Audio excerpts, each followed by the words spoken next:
मी महाराष्ट्राच्या विधिमंडळ गटनेतेपदी आपल्या सगळ्यांचे मित्र, आपल्या सगळ्यांचे नेते, आपल्या सगळ्यांचे मार्गदर्शक माननीय देवेंद्रजी, सरिताताई गंगाधरराव फडणवीस यांचं नाव या ठिकाणी सुचवतो।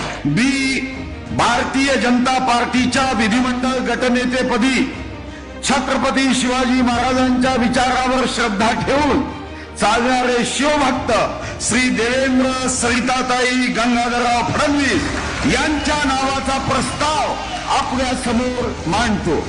याला मी मनापासून अनुमोदन देते। जो प्रस्ताव मांडलाय त्याला मी अनुमोदन देतो। त्याला मी अनुमोदन देतो। मनापासून त्याचं समर्थन करतो। प्रस्ताव सादर केलाय त्याला मी अनुमोदन देतोय। त्या निवडीला मी समर्थन देतो। जो प्रस्ताव मांडलेला आहे त्याला मी अनुमोदन देते। त्यांचं नाव प्रस्तावित केलं आहे त्याला माझं अनुमोदन देतोय आणि याला अनुमोदन देतो आणि शुभेच्छा देतो। त्याला मी अनुमोदन देतो। माझ्या वतीने आदिवासी जनतेच्या वतीने पाठिंबा देतो। नेता नियुक्तीचं संपूर्ण समर्थन करतो।